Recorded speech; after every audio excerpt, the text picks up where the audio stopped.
All right, good morning, everybody.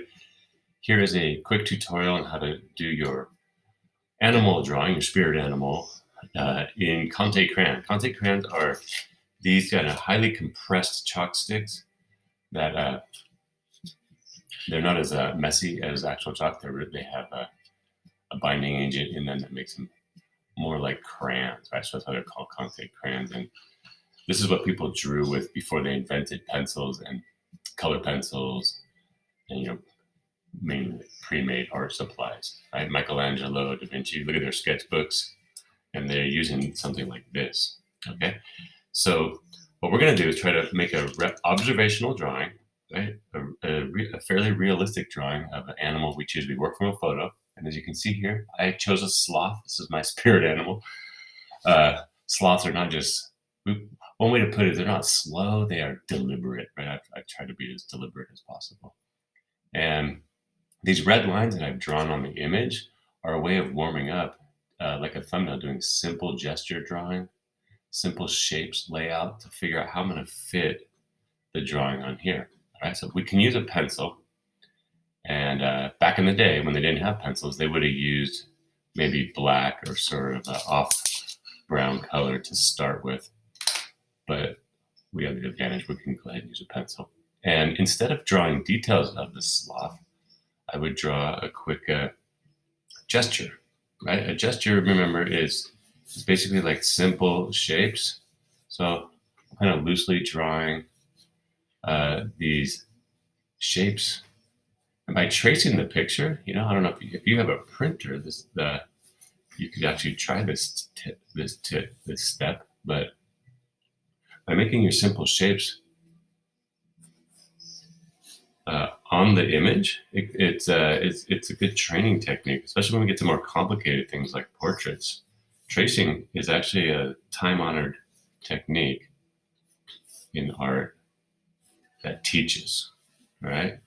So I got that basic shape there, and I noticed in my composition in the whole space, it's offset to the left. I put the head right about where the rule of thirds lines would be, making a focal point right there. You can tell in the photo, it's a little more centered. So I'm making changes as I look at the picture and put it on my composition. And I want to have a bit of the negative space developed too. So this stick right here actually needs to be moved over a little bit, right? That he's standing on or sitting, whatever you call this. Just indicate where I'm going to put the claw right there. These lines are not only to like break the space of the background to have something there, but also I can use them to direct the eye. So if you look in the top right over here, there's this negative empty space. It's blurry in the photo, and that's nice for a photo. In the drawing, I might want to put something else over here. So I'm going to create my own sort of branch that leads in. That makes some kind of organic lines, and I'm going to make that line kind of vague, and so that's creating this V-like composition. See if that works. All right, maybe one more branch over here, like there is in the photo. A little overlap, a little more complexity. Could be kind of fun. All right, so I got these shapes, and then back here, there's actually this further part of the sloth, bigger. I got the claws. All right, so it's mapping out the image. Let me zoom in a little bit. You can see a little better. Now, there's a lot of incorrect lines in my drawing. Like I noticed that his foot is higher up, and this arm, like I had these two different lines are incorrect. That's totally fine when you make a drawing, when you make a quick sketch, a quick gesture to map out and plan your art. That's very important. All right, now how to approach the Conte crayons. Okay, the thing about these is we don't want to outline. We made outlines with the pencil. Instead, we want to develop the surface. That's the main point of this whole lesson. The main thing we're all practicing, no matter what animal we're drawing, is developing the surface. And I'm working with color. In general, I like to work with lighter areas and then darkest last. However, on this one, the lightest would be white. All I have is white, and that's more like a highlight. That's more like a finishing touch. So I'm going to actually start more in the middle tones, like this brownish color, which is called bistro. It's kind of like a coffee color, and this is called sanguine or something like that. My French is terrible, but this red iron color. All right, we're going to go back and forth between those two, and to draw, actually, to draw the sloth, I don't want to outline. I want to like develop the surface. I'm looking at the direction of his fur and start making markings that kind of mimic the direction of the fur. Right, and get a start. And as it changes direction, change the direction of my lines. Right, and depending on the animal you have, you might have to do really small lines or really longer lines, or maybe a mix of directions. You know, they got maybe messy fur or something like that. So try different markings, and that's a big part of art making, is basically varying and trying different ways of using your materials until you find the right mixture of markings to describe what you're looking at. And the materials, you know, may not describe dolphin skin, for example, but what you look at is where it's light and where it's dark in your photo. On this sloth, it's darker under his chin and on this right side of his face. So I'm going to put more darker colors over there. I noticed that his fur looks a little softer and shorter on his face and on his arms and his back, so I can make my markings smaller. Now, speaking of that, I forgot to do one more thing. Placing the lines for indicating where the facial features are. I could put a little, this is called the major axis line, the midline through the face, and then the minor axis going across. And notice that his eyes are kind of in the middle of this oval.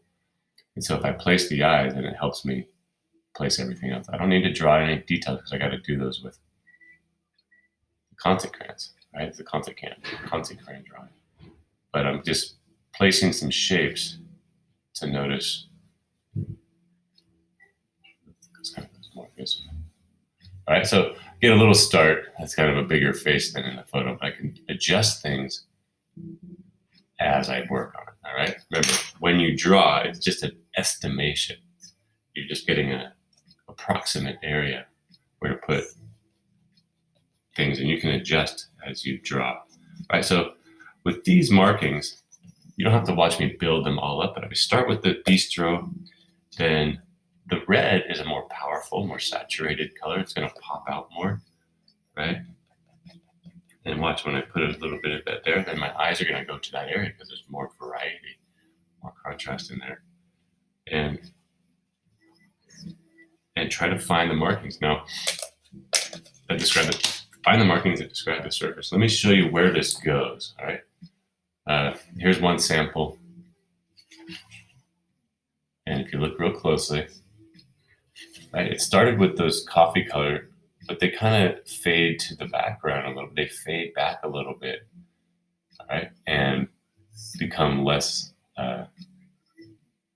visible as you put the higher contrast things like the white and the black. All right, so there is a sample of describing the surface, right? Notice the directional lines, even on the tree. The direction of line really matters to define the surface. It curls around and describes this arm as like a cylinder. It's roundish, right? Now this one's, I would consider this, you know, plenty finished for your guys' exercise, but it could definitely use more on the body, right? It's kind of a lot of orange showing here, and I would like to build it up more like this, like his face, right? The face, there's more markings closer together, and therefore more finished. Right over here on the body, it's a good start. They're the right direction. It's just not really finished. I gotta put more of the coffee color, more of the red. Right, here's another version from a different period.